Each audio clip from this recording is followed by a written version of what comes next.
Warning, this podcast contains words that rhyme with sass, stitch, spit, and motherfucker.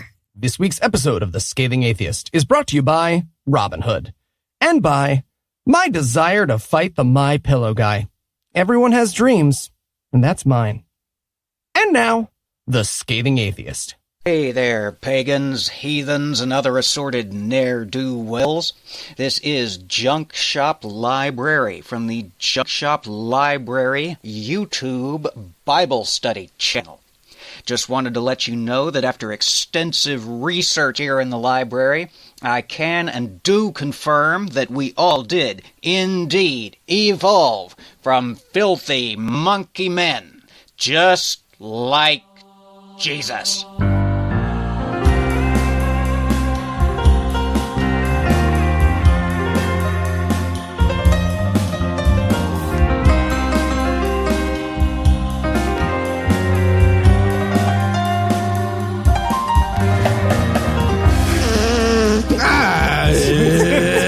It's Thursday. It's April 4th, and it's World Rat Day. Happy birthday, Michael Cohen. Wrong kind of rat. I'm No Illusions. I'm Eli Bosnick. I'm Heath Enright. And from Chris Christie's toll booth, Cincinnati Swing State, and Good Husband, Georgia, this is The Scathing Atheist. On this week's episode, the religion of peace makes a kill your gay kid law. We learned from Laura Ingram that the liquid metal guy is actually a trans fuckbot, and we are excited. And Bryce Blankenagel will be here to drop whatever the opposite of pearls of wisdom are. But first, the diatribe.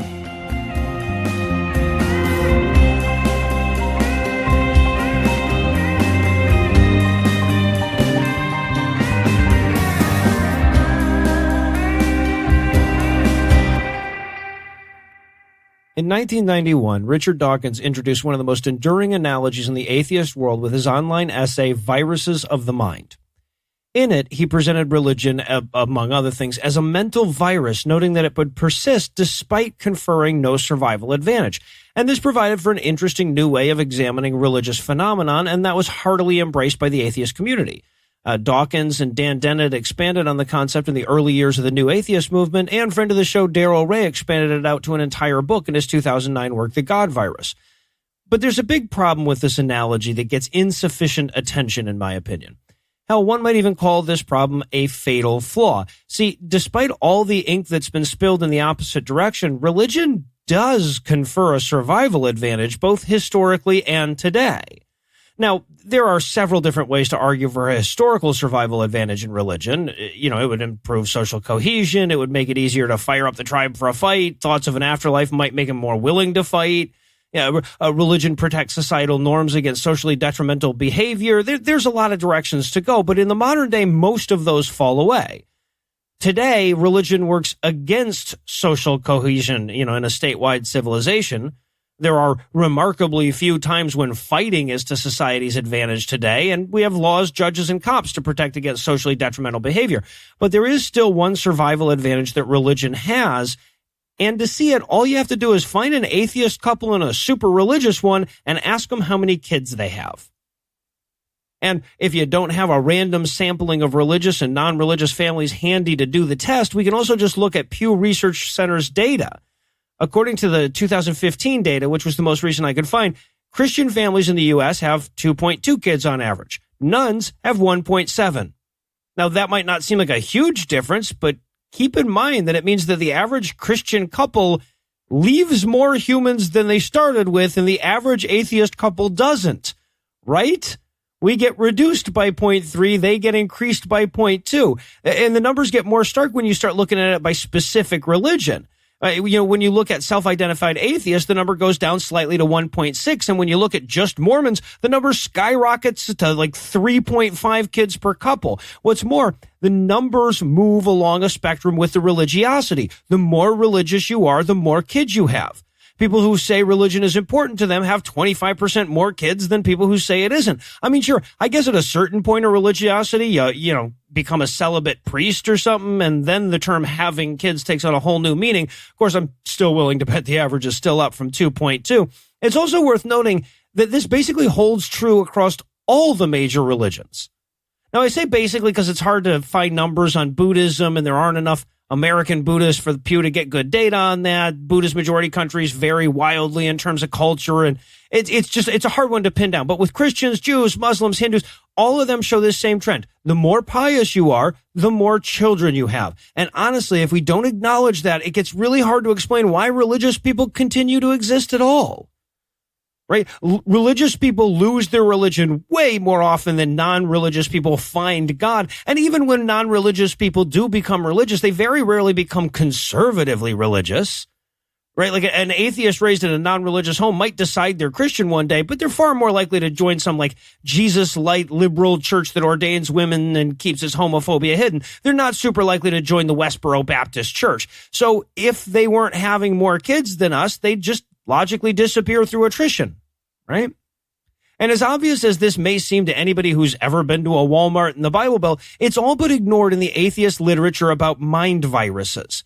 And this is not something we can afford to ignore. Hell, it's the main reason our atheism show has to carve out a dedicated segment every week for the misogyny news. It's the reason Heath, Eli, and I had to go to theaters and watch a horror movie about the abortionist under your bed last weekend. It's the reason grown men gather in Rome and earnestly argue that the Jesus bread won't turn into magical human flesh right if you use a lady wizard. Religions, the successful ones at least, always seek to control the means of reproduction.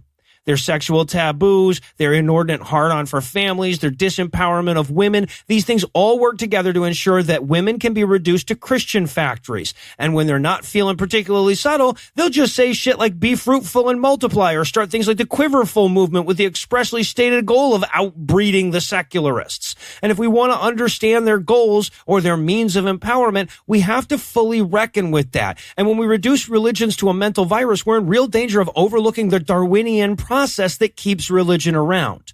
And by the way, nothing I'm saying here should be taken as a critique of Daryl Ray's book, The God Virus.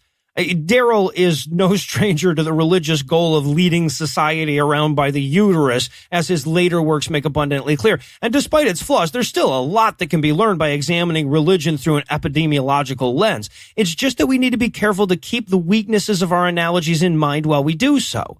Otherwise, you'd end up with a whole swath of people mistaking parables and analogies for reality, and we've seen where that leads.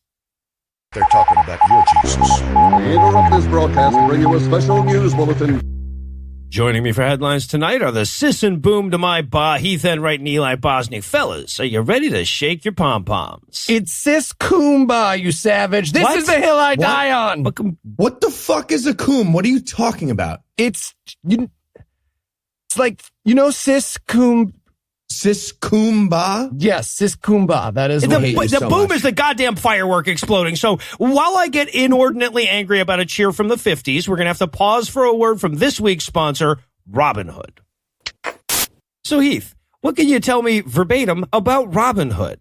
Well, Noah, Robinhood is an investing app that lets you buy and sell stocks, ETFs, options, and cryptos, all commission-free. While other brokerages charge up to $10 for every trade, Robinhood doesn't charge any commission fees. So you can trade stocks and keep all your profits. Plus, there is no account minimum deposit needed to get started, so you can start investing at any level. The simple, intuitive design of Robinhood makes investing easy for newcomers and experts alike. View easy-to-understand charts and market data and place a trade in just 4 taps on your smartphone. You can also view stock collections, such as 100 most popular. With Robinhood, you can learn how to invest in the market as you build your portfolio. Everybody, discover new stocks, track your favorite companies, and get custom notifications for price movements so you never miss the right moment to invest. Robinhood is giving listeners of the Scathing Atheist a free stock like Apple, Ford, or Sprint to help you build your portfolio. Sign up at scathing.robinhood.com. Robinhood. Superman can't fight these streets. What? And now, back to the headlines. In our lead story tonight, as easy as it is to dismiss the ill-informed fears of bigoted rednecks in America who warn of the coming of Sharia law on account of them letting them wear them ninja dresses in Congress now, it's important that in so doing, we don't lose track of how fucking terrifying Sharia law really is for the people who are under the threat of it. And as if to provide an object lesson, the nation-lit of Brunei just announced plans to implement said conservative Islamic doctrine, leading to accurate headlines like, Brunei is going to stone children to death for being gay. Yeah, this is killing the clickbait headline guy at like boingsploosh.com. He's just like, fuck. Brunei stoning kids to death for being gay. With this one simple trick. You can do this, Sergey. Okay. Brunei goes back in time to stone babies to death for being, and your aunt just shared it. Fantastic. Good. How is it a minion meme now? It's a minion meme. All right, so these changes were first proposed under the conservative Islamic monarchy in 2013, but international cries of "Are you fucking serious?" led to a half-decade plus of kind of pretending they weren't serious, but they could be talked into it if you were serious, which is scheduled to come to an end about the time this episode comes out. Yeah, say what you will, but every day is outfit stuff day when you're a conservative Muslim. It's also worth noting, by the way, that the government hid this announcement on an out-of-the-way page on their AG's website, right? Like almost as though they're ashamed of how barbaric their religion is. All right, religion of peace, fair and balanced, ignorance of strength. Okay. All right, let's see. A couple of quick announcements. Janitors are coming in at 6 now instead of 7. We're going to stone gay kids to death, and Casual Friday is back. Wait, what? I know. I am also excited about Casual Friday. No more questions under the penalty of death. Okay. That was pretty much it. If they'd had a press conference, that's how it had gone. And while the death to gay people, even if they're children part, has rightly garnered the lion's share of the press, I should note, it's not like getting rid of that provision would make these reforms humane. This is Sharia law. It also contains a few other barbaric deterrents, like, for example, chopping off the arms of thieves, stoning heterosexual adulterers to death, and, of course, all the restrictions on freedom of expression, religion, and women moving about that we've come to expect from conservative Muslims. Someone typed these ideas into an iPhone and then sent it through space to another iPhone. Right? Yeah. Oh, and I love this quote, too. The Sultan of Brunei said of the changes that he, quote, does not expect other people to accept and agree with it, but that it would suffice if they just respect the nation in the same way it also respects them, end quote. No. I mean, if by that he means respect his country enough to stone it to death for a non-crime, then sure, you can have that. Yeah, and I'd like the Sultan to respect my opinion that dictators who get $50,000 haircuts should be stoned to death. Well, by his own logic, yeah. And if you stone the rich to death, they're nice and tender when you eat them. Everyone wins. That's the point. There you go. And in Law and Order Special Bigots Unit news tonight. Last week, as we were preparing headlines for our show, we noticed that the San Antonio City Council recently voted to approve a bunch of new restaurants in their Texas airport, but only after a Chick-fil-A was removed from the list of options. And as a result, Christians were losing their fucking minds. Yep. However, we can't just report every time a Christian loses their mind. Our show would make hardcore history look downright pithy if we did that. We couldn't even cover every time a Christian lost their fucking mind in the San Antonio airport. We could not. Don't have the time. And another one. Just now. But just because we realized that airport doesn't want chicken bigots isn't headline worthy doesn't mean that the Attorney General of Texas realizes Jesus Christ. That is right. Permanent Novocaine lip Ken Paxton got on Twitter, like all great civil servants. Yeah, no, that's where they go. Yeah, and sent the city a threatening tweet letter basically saying, I'm 100% sure this isn't against the law, but maybe if I pretend hard enough, you will too? Yeah, and by the way, I just Googled Ken Paxton, and that Novocaine lip does not go away at one single moment in his entire life. It's never gone. He looks like a baby who's always shitting right now and really happy about it and like proud of it. And he's smiling like an idiot and having a happy little baby stroke. Too, exactly. Yep. Happy baby stroke is the perfect way to describe his visage, yeah. And the name of me and Heath's band. So, come check us out, guys. We are on SoundCloud Platinum exclusively. So here's the real quote from his letter. Quote, "The Constitution's protection of religious liberty is somehow even better than Chick-fil-A's chicken." What? Oh, Jesus Christ. It would have to be fair. How dare you? It's bad. It's bad. It's delicious. I don't like them. It's delicious. So Just delicious. be honest. It's bad. It is bad. It's bad chicken. You don't eat Unfortunately, chicken. he continues, "I don't eat it anymore. I ate all the chicken once." He continues, I ate some chicken in Canada. You don't know it. Chicken. You don't know. I didn't like it. He continues, "Unfortunately, I have serious concerns that both are under assault at the San Antonio airport. Please see the enclosed letter from my office to the Secretary of Transportation, Elaine Chao, highlighting my concerns that the city's recent action to remove Chick-fil-A from the city's new airport concessionaire contract may violate federal law and applicable federal regulations. You should also note that I have directed my office to open an investigation into whether the city's action violates state law. And it's done. I trust the city will fully cooperate with my investigation into this matter and will abide by relevant federal and state laws in the future." I opened the Google window. Cool. Get William Barr to summarize that investigation. Just like, chicken. Done. Okay. Yeah. And he's pretty sure that cities aren't allowed to hate a hate group because that would make them a hate. Hold on. Right. And this is a PureFlix movie now. Right? Right. Like 2 years from now, we're going to the theaters to watch Unsanitized or something, whatever. The chickening. So, yeah, the Attorney General of Texas isn't sure whether vicious bigot is a protected class of person business.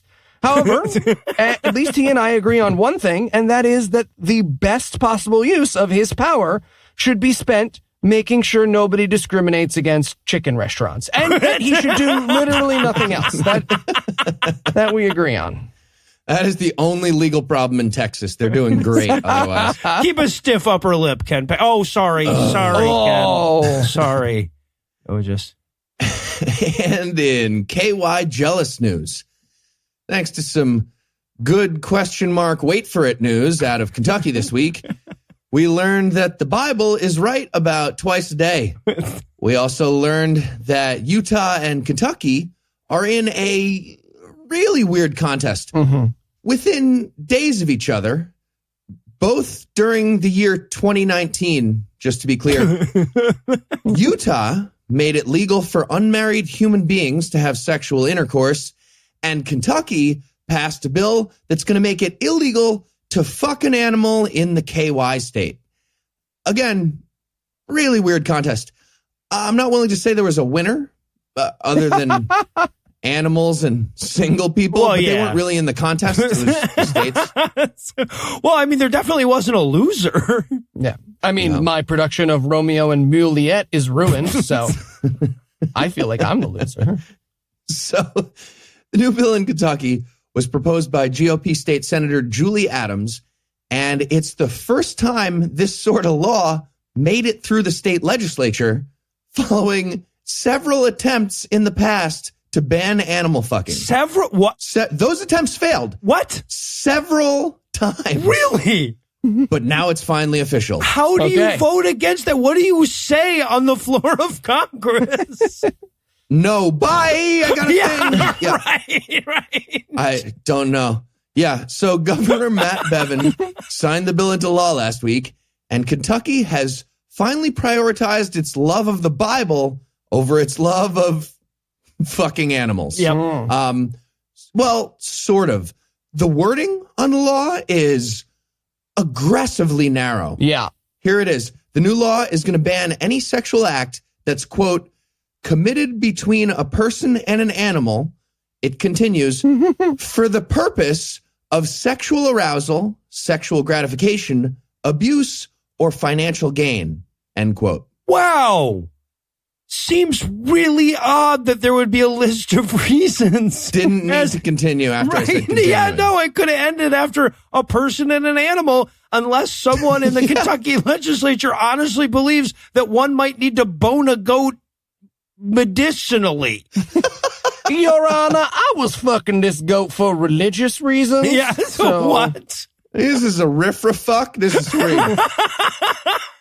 Yeah. So the penalty for breaking the new law includes a prison term up to 5 years. And here's where it gets super weird again. Apparently, the penalty also stipulates that offenders will be prohibited from owning animals, living in a household with animals, or working within proximity of unsupervised animals. I guess that part makes sense, but only for 5 years. That's the ban. Hopefully they'll have to go like barn door to barn door like Megan's Law and declare themselves animal fuckers to all the animals. I don't know. Also, for some reason, Kentucky decided to add that if the violator doesn't own the abused animal, they have to give it back, which means that was an issue at some point. And they're like, we should write in that you have to give it back. I don't care what the state of Kentucky says. Fucking someone's dog is dibs. That's your dog now. But see, we that in love. argument happened. We in that love, argument happened. though. Yeah. Also, it doesn't matter if you're in love. Write that down, too. Fuck. We have to really be specific on this. This law had to get way longer than I thought it would, y'all. A lot of the law is crayon in the margin. Yeah. So congrats to Kentucky, I guess. They finally caved. Yeah. So they'll now be joining 45 other states who all decided long ago that people shouldn't be having sexual intercourse with animals. Wait. And yeah, if you're thinking to yourself, hey, did that add up to 50? No, the fuck it didn't. No. It's still perfectly legal, again, in the year 2019, for human beings to have sex with animals in Wyoming, New Mexico, West Virginia, Hawaii, and, of course, Washington, D.C., our nation's capital. Of course. Yeah, even if you don't have a good reason, like in Kentucky. Yep. And that brings us back to the good news wait for it thing I said before. Yes, the Bible says you shouldn't fuck animals. And yes, that's the correct policy. It is. So, yes, they nailed that one. Yeah, they're right those 2 times a day that you want to fuck an animal. You decide that Jesus is more important. But that leaves them being wrong just about every other minute of every day, especially the part when the biblical penalty for bestiality is exactly the same as the biblical penalty for being a gay person. Yep. It's murder with rocks, in case you missed it. And the majority of people in states like Kentucky want that book to be the law for everybody all the time. Ugh. All right. Well, the fact that Eli just learned he's a 3.5-hour drive from a legal sheep fuck has nothing to do with why we're taking a break now, but we are. So we'll hand things over to my lovely wife, Lucinda. Give me the keys. A man wrote the Bible. A whore is what she was. If it's a legitimate rape, it makes you a slut, right? Cooking can be fun. Hey, I'm proud of a man. This week in misogyny. Hey, fellow Georgians, I've got some good news. Thanks to some misogynist conservative legislators in my home state, it's now illegal to abort anything if it has a heart that can be detected with the most precise scientific instruments known to man.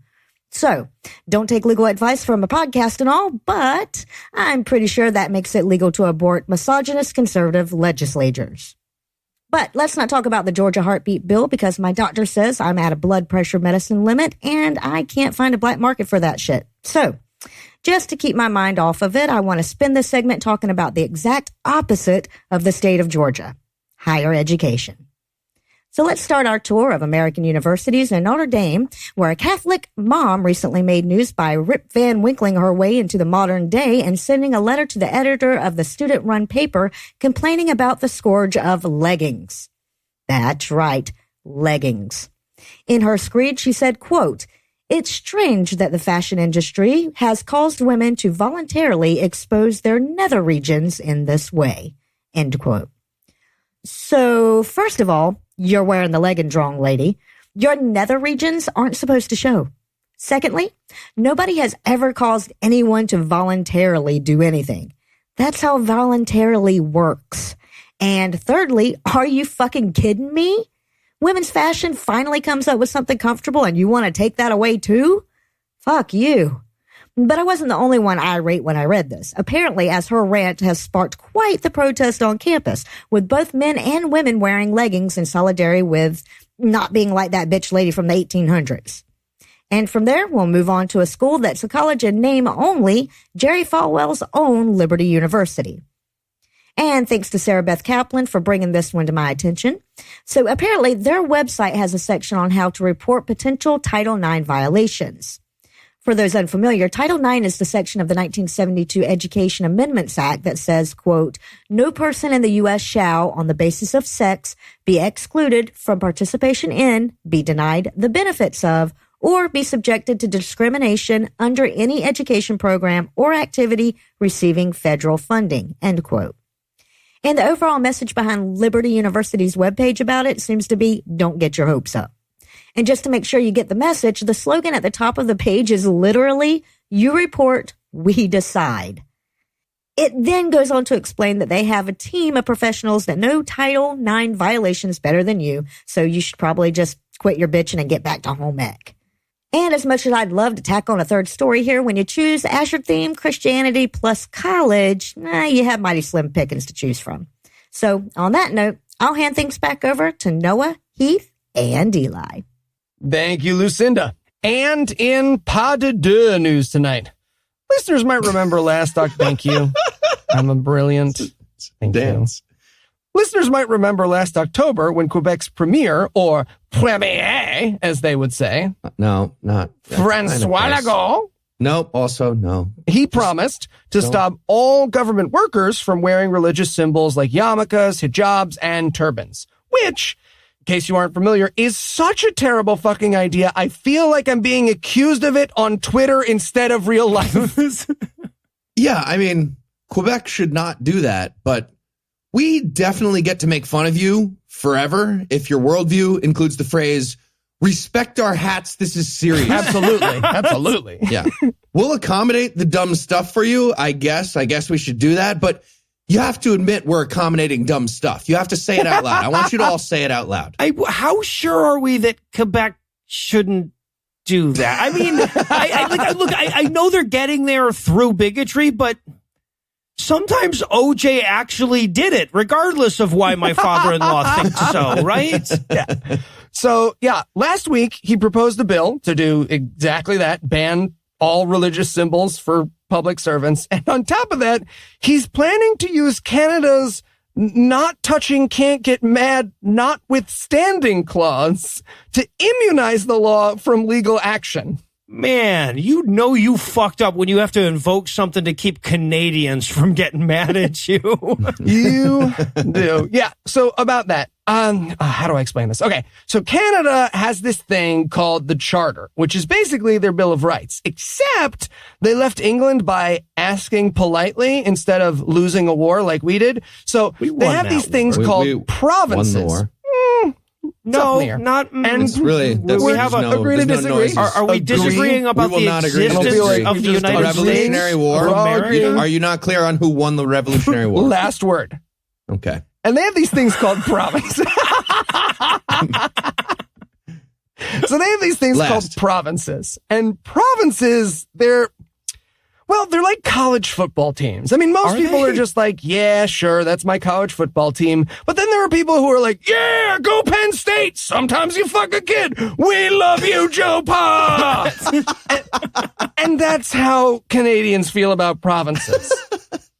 So Section 33 of the Charter of Canadian Rights and Freedoms basically allows a province to, negate the Bill of Rights for 5 years so that the provinces still matter. Yeah, I mean, 5 years a slave was a really polite story, but, it's still bad. Yeah. And I should point out that if this sounds just totally ridiculous to you, on the other side of things, the end result seems to be universal health care. So fuck it. Maybe it's better. I don't know. I'll do it. Yeah, but the thing is, our version of Quebec is fucking Texas. So we'd be getting universal AR-15s. Right. It's going to be the same. Right. Yeah. And don't get jealous, Eli. If you consider healthcare a basic human right, and you should, we've been suspending that shit for 243 years and counting. We're way in the lead. That's true. And we are ahead of it. So what does this mean for Canada? It means that French guy Bad Soda is going to pass an absolutely insane, super obviously anti-brown people law, in his own words, quote, to protect our collective identity, end quote. And then, he's going to do the most Quebecois thing possible and pretend the rest of Canada doesn't exist if they disagree with him. Their collective identity is no hats. Not wearing a hat. Bigot. Okay. Fun. And finally tonight, Laura Ingraham made the news this week after the Fox Corporation decided to let her keep having a primetime show despite being the female version of James Spader in every 80s movie.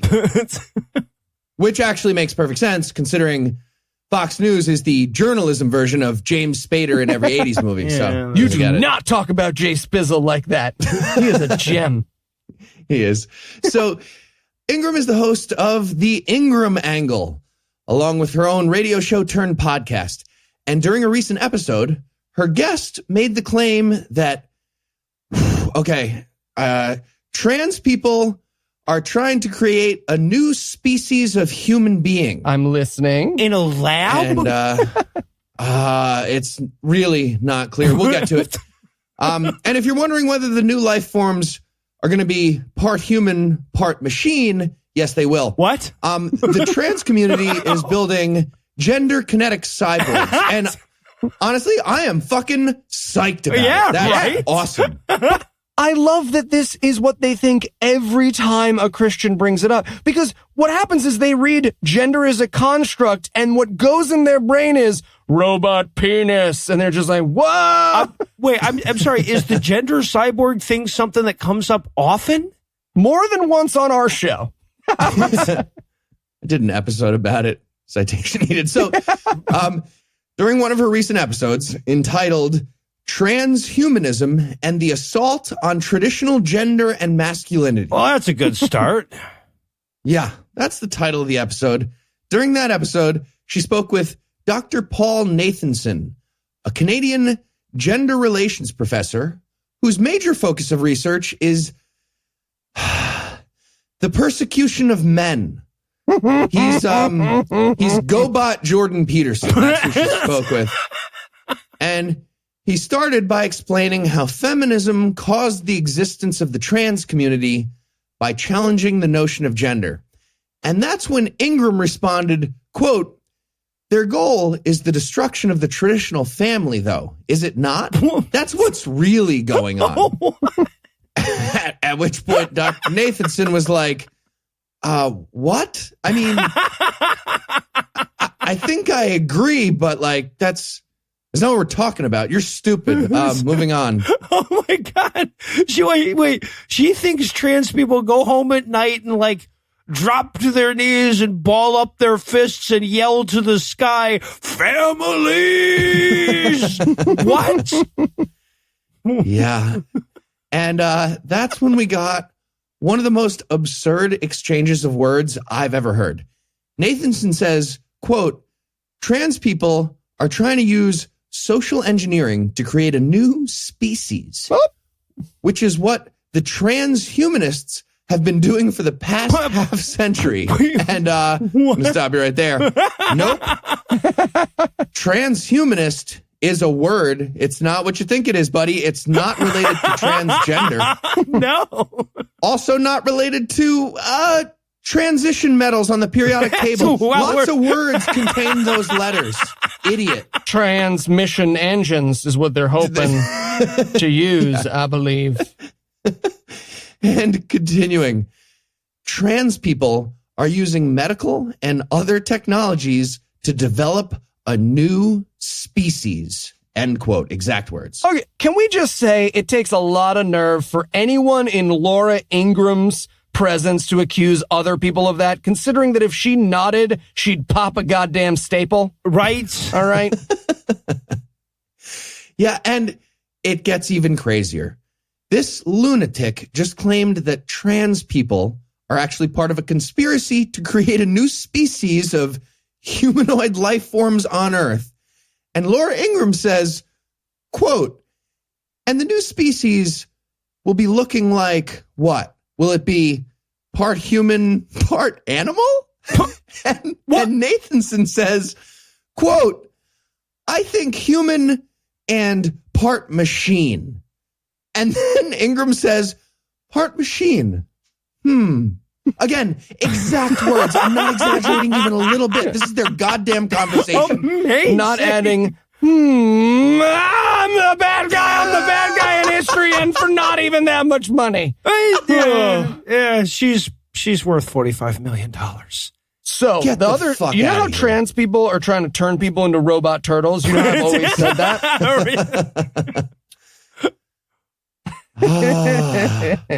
Patreon, everybody.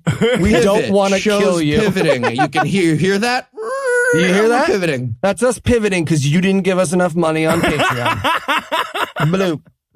Oh, sure hope I don't go to hell. See? No consequences. We no will consequences. pivot back for $46 million and not a penny less. You have 24 hours. We will murder a humanoid trans robot every 5 minutes. God damn it. All right. So, quick thing before we wrap it up. To all the trans people listening right now, this is a weird story to hear, but great fucking work. Yeah, right. We know now that you're making a secret cyborg army, and we want the fuck in. Yeah. We will not tell anybody. No. Just, send us a tweet of you blinking twice, and we'll know to be ready. That'll be the signal.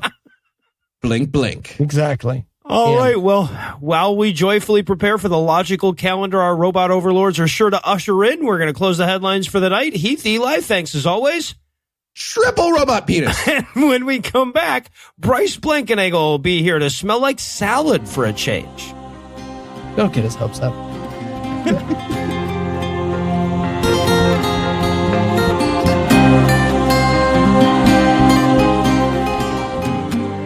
When we started this show in 2013, we quickly added a segment where we'd read through another book of the Bible every few weeks. And to be honest, we kind of expected the show would have run its course before we ever finished the Bible, but eventually it ended.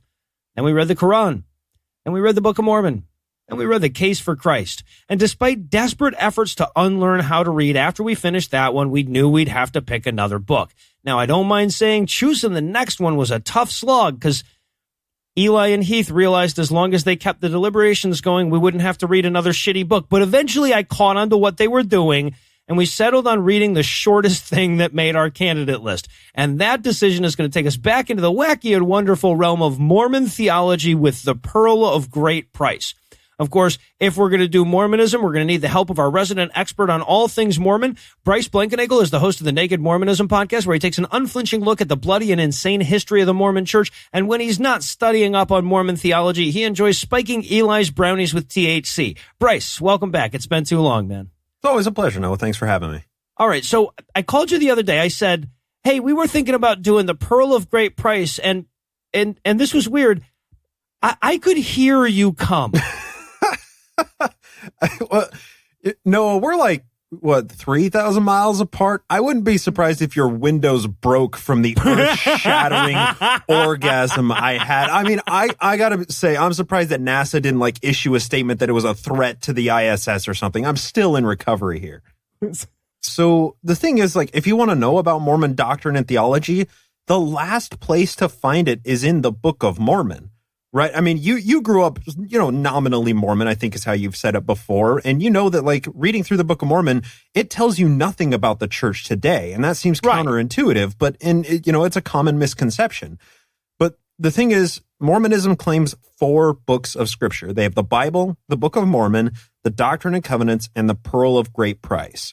So basically, the Book of Mormon is elementary school, whereas the Pearl of Great Price is high school. And then I would say Doctrine and Covenants is kind of like grad school, but maybe that's a conversation for the future. Anyway, so what is it? The Pearl of Great Price It was canonized in the October 1880 General Conference of the Church, along with another, a few other sections in the Doctrine and Covenants. So what's in it? Well, the Pearl of Great Price is a compilation of a ton of fascinating Mormon theology. So, you want to know about God being an alien from Kolob? You want to know? I do. The writings of Abraham? The Mormon apologetics for Joseph Smith knowing about relativity 35 years before Einstein was born. Enoch's drug trip when he was talking to God. Joe's drug trip when he was talking to God. And, of course, Mormon discrimination of people of color holding the priesthood until 1978. All of that, everything I just said, comes from the Pearl of Great Price. Oh, okay. So the Pearl of Great Price is like Joseph Smith's greatest hits album? Sort of. I would say the Doctrine and Covenants are the greatest hits, and then the King Follett Discourse, that's like his Billboard topper. Okay. The Pearl of Great Price is kind of like the hidden bonus tracks that most people, including Mormons, don't know about. It's rarely cited or quoted in church, and it's even less frequently discussed in believing circles. But it is universally accepted canon. Yes, exactly. Yeah. Okay. All right. So we're going B-side. Awesome. What are we going to find when we get there? So it's broken down into 5 different books. You have the Book of Moses, the Book of Abraham, then you have the Joseph Smith translation Book of Matthew, then we'll get into it. Then you have the Joseph Smith history, and then you have the Articles of Faith. All right. So it seems like the best way to go about this then is to take them in turn. So what is the Book of Moses? All right. So the Book of Moses, this is kind of interesting. So a little background. Joe published the Book of Mormon in March of 1830 and then started the church in April of that same year. So he sent out the first mission troop of that year, and they passed through a town called Kirtland, Ohio, where they converted a guy named Sidney Rigdon, who was a well-known Campbellite Baptist preacher. Rigdon wanted to know more about the Book of Mormon, so he went to New York to meet Joseph Smith. They hit it off immediately, and they started a project of creating a quote-unquote new translation of the Bible. Wait, I'm sorry, a new translation from what? They're from the Greek? From the King James. Okay. Because they didn't know Greek or Hebrew or wait, they were going to translate Lutheran it from English to different English? English to different English. Translation. Okay. So early the following year of 1831, then that's when Joe told all of his dozens, nearly scores of Mormons to relocate to Kirtland, Ohio. And that's where Joe and Rigdon continued their translation of the Bible. So the Book of Moses is Joe and Rigdon's rewriting of Genesis from God's first-person perspective beginning on Mount Sinai. Just what you guys wanted, right? After reading the Bible and Quran, another retelling of Genesis. But from the first person. Okay, so Chris Matheson stole this idea from Joseph Smith. Interesting. Interesting. At least Chris Matheson's God has a reasonable excuse of insanity, right? Okay. Yeah, no, that's fair. All right. So let's talk about my early favorite here from what I've seen in your notes, the Book of Abraham. What can you tell us about that one? Okay. The Book of Abraham's a really fun one. Okay. I did a 4-part series on this because it's a book that just keeps on giving. But we need a little background for this. So Joe claimed that the Book of Mormon was written by Native Americans on a book of gold plates in Reformed Egyptian, which I know I'm diving pretty deep down the crazy hole here. I know it. But really, when we're talking about Mormonism, you have no choice, right? True. To talk about anything, you've got to dive deep into that crazy bowl. Take my hand and let's walk down this journey. Yeah. So this book of gold plates written by Native Americans in Reformed Egyptian, Joe used a magic rock in a hat to translate it into Jacobean English, like the King James Bible. So as Mormonism gained popularity and picked up tabloids all throughout the early 1830s, people began to hear about this wacky guy, Joe Smith, who could read unknown languages. Egyptian was a popular subject that people were talking about. It was something of a meme that we could call it. Now, historians today have actually coined the term Egyptomania to describe Western culture's fascination with ancient Egypt throughout this early to mid-19th century. So a guy named Michael Chandler was one of these Egyptian artifact dealers. He heard about the famed Joe Smith translating the Gold Bible from Reformed Egyptian and thought, hey, I bet I can make some money off of this guy. So he did. Yeah. In 1835, he sold 4 mummies and multiple scrolls of papyri to the Mormons for $2,400. And then Joe began the work of, quote unquote, translation, once again using his precious shit-colored seer stone and Mr. Hat. And Mr. Hat. Yeah, exactly. And by the way, that's like $68,000 in today's money. Yeah. We should also say, too, like there was a whole cottage industry of pseudo translation at the time. Certainly. Right. Yeah. It was its own little pseudoscience. It was basically the interpreting the crop circles of its day. Yeah, exactly. And that's why it's Egyptomania. A lot of people claimed to have a deciphered, Egyptian alphabet that they could, translate into English, but none of them proved tenable until Champollion's translation method actually became popularized. So Joseph Smith was just jumping on that bandwagon, right? And he began his translation of this Egyptian hieroglyphics in 1835, but it wasn't completed and published until 1842 as the Book of Abraham.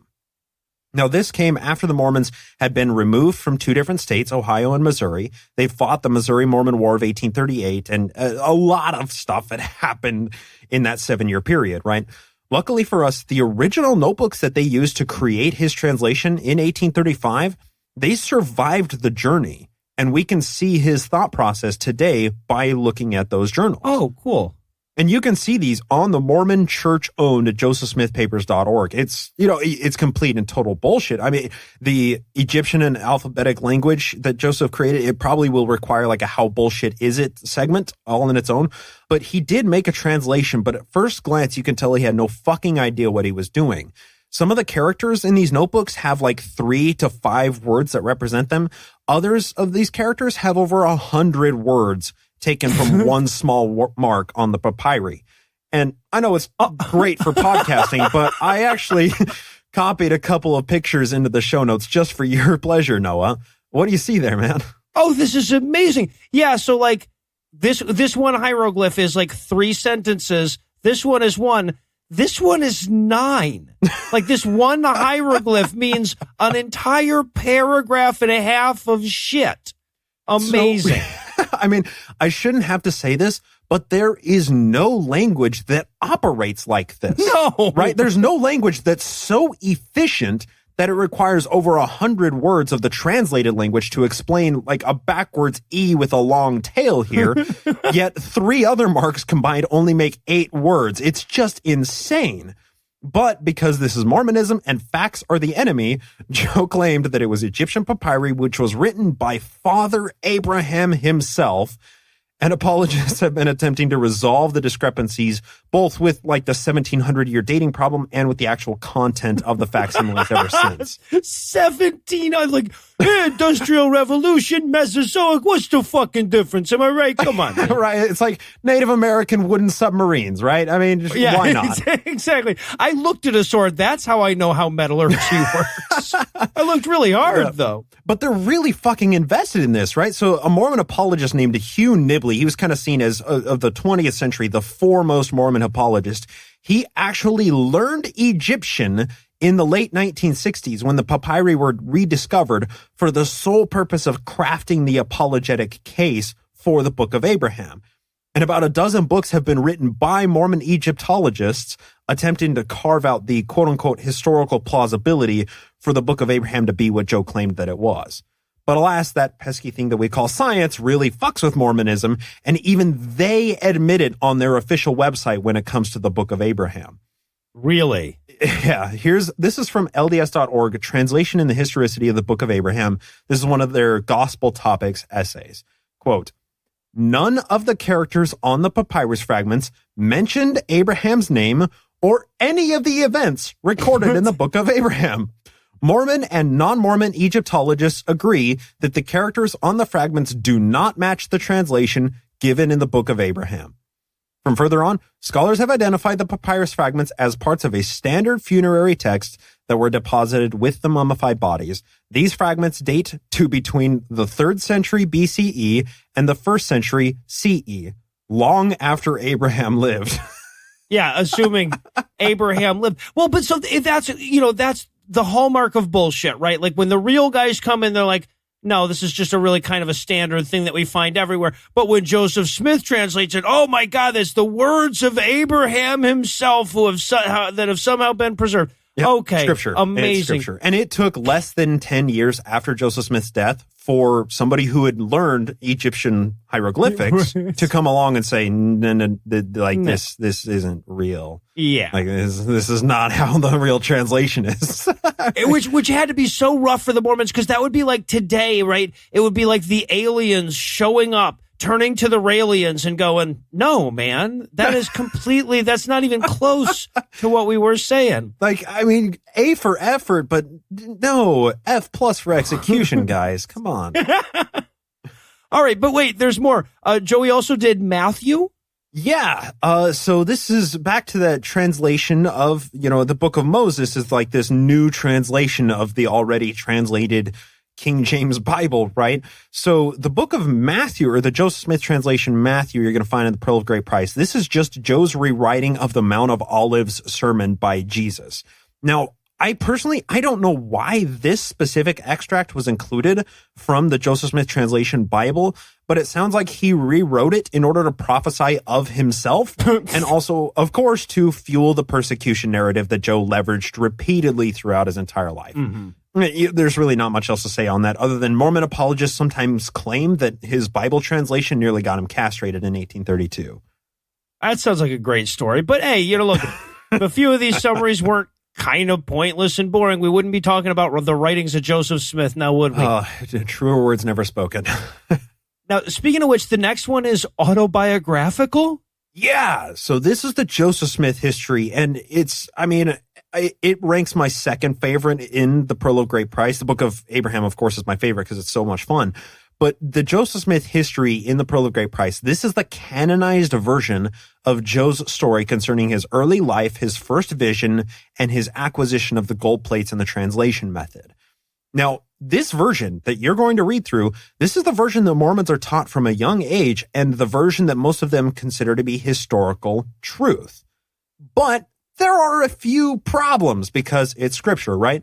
Notably, this was written in 1838 and published in 1842, meaning this is 22 years after it supposedly happened. And it's autobiographical, written obviously with an agenda, right? Also, there are other versions that predate this canonized version, and the differences are substantial. Now, Mormon apologists try to claim that the differences are there because Joe just simply tailored his early history to like the specific audience that he was telling the story to. Kind of like how we might tell a different version of how our day went to like our parents, to then our kids, and then to our significant others. But the differences aren't incidental details. They're foundational aspects of this story. For example, how many angels appeared to Joe in the sacred grove? Did it happen in 1820, 1822, or 1823? Did God appear, or was it God and Jesus as two separate dudes, or was it just a whole bunch of angels? Did God tell Joseph that all the religions are evil and their professors corrupt, or just tell Joe that he's forgiven of his uncontrolled debauchery as a teenager? Was the angel that appeared to him named, unnamed, or was it named Moroni, or was it named Nephi? Did the adversary bind Joe's tongue and hold him down to suffocate him before he could get the prayer out, or was that just convulsions from the datura? There are foundational flaws in this story. I just love thinking about that list, like from the perspective of someone with no context. Right? It's amazing how little Mormon shit you have to hear before it's completely insane, with or without context. But without context, that list is amazing. Well, that's because this shit you're talking about is usually completely unbelievable unless you're indoctrinated. Right. Right. I mean, you ask any ex-Mormon some of the reasons they left, usually problems with the first vision, the Book of Abraham, or polygamy are mixed around as like the top three reasons why they left. Man, I was hoping homophobia would crack that top three, but okay. Okay, so I should rephrase that. So like these are the top three historical issues causing the current mass exodus, especially millennials, but like cultural issues are important as well, and usually homophobia or misogyny top that list. But as far as history goes, we're taught that this story is scripture and therefore axiomatic truth from a young age. And when we learn just a dollop of the real history, those Mormon shelves come crashing down. All right. Okay, so and then we wrap up on the Articles of Faith. What's that one all about? So the Articles of Faith are actually pretty interesting, and I would wager to guess that most ex-Mormons in the listening audience probably memorized these as they were kids in primary, just like I did. And they actually have a pretty interesting history. Basically, they contain 13 points of basic and fundamental doctrine of Mormonism. Joe composed these Articles of Faith as part of a letter to the editor of the Chicago Democrat in 1842, the same year that the Book of Abraham was published, which was 2 years before his assassination. And of course, these Articles of Faith, like all Mormon scripture, have been edited by the church today. But that's just for clarification, of course. No other explanation needed. Right, like all of the divine revelations, it just needs to be clarified from time to time. Yeah, of course. Clarified, edited, changed the words of God. Yeah. Sure, why not? Yeah. All right, so let's take a quick broader view of all five of these taken together before we wrap up. So in terms of crazy, is the Pearl of Great Price above or below the Book of Mormon? You know, that depends entirely on your criteria of crazy. Right? So it's more diverse and fascinating, but there's absolutely no continuity from one book to the next. They read like appendices to Mormon scripture. So Joe's theology only increased in crazy as his 14-year ministry matured, and you get snapshots from all over that period in this one little book. All right. Well, I mean, it's not saying much to say that this one's more diverse than the Book of Mormon, which just tells the same fucking story over and over again. It's like saying, well, it's more diverse than, Utah. Take compliments where you can get them, man. This is Mormon scripture. All right. So it sounds like it's going to be fascinatingly crazy. How about in terms of so boring I want to rip out my eyes so I can hang myself with my optic nerves? Is it above or below the Book of Mormon in that one? Well, so it's like, that's like the baseline of reading any scripture, but honestly, I don't think you need to worry about that and like being bored reading the Pearl of Great Price. It can be consumed in an afternoon. It's not repetitive, and the books never exceed more than 8 chapters, and the Book of Abraham even comes with awesome little pictures. I mean, this book is hyper distilled, wacky Mormon theology and history in potent little doses. This book is the fentanyl of Mormonism. So it's going to be a lot of fun for you guys. Awesome. Well, way to give us the hard sell. Something tells me we might be coming back to you for clarification along the way here, but I can't thank you enough for laying the groundwork for us. And of course, if you listening at home want to learn more about the history of the Mormons that they don't want you to know about, check the show notes for a link to Bryce's serial Mormon history show, Naked Mormonism. Bryce, thanks for hanging out, bro. So say we all know a good hunting out there.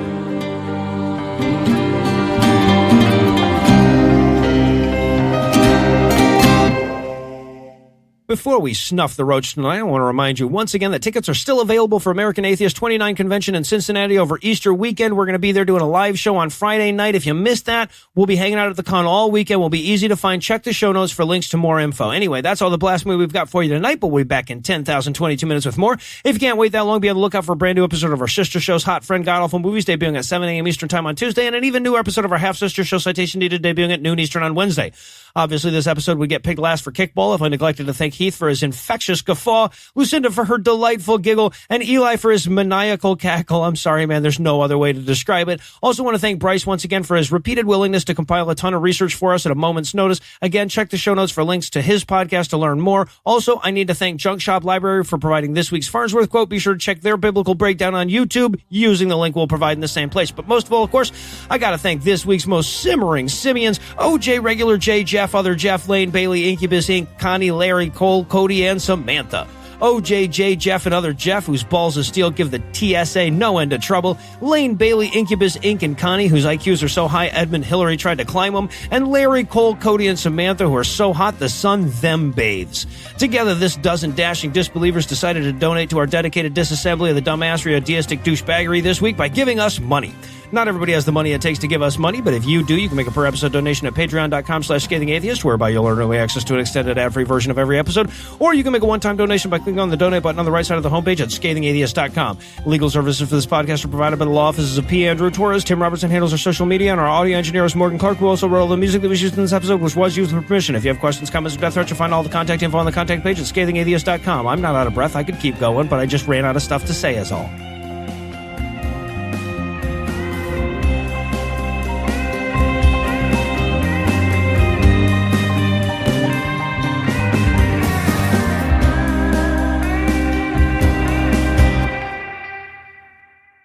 murder Eli on this hill. The sis is the firework moving up into the air. The boom is it exploding. The ba is the crowd. It's sis, boom, ba. What? Oh, geez, Wait, crowds don't go ba? Are well, they sheep? I know, but still.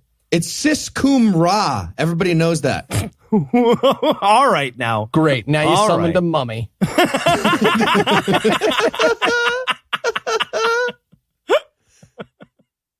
The preceding podcast was a production of Puzzle and a Thunderstorm, LLC. Copyright 2019. All rights reserved.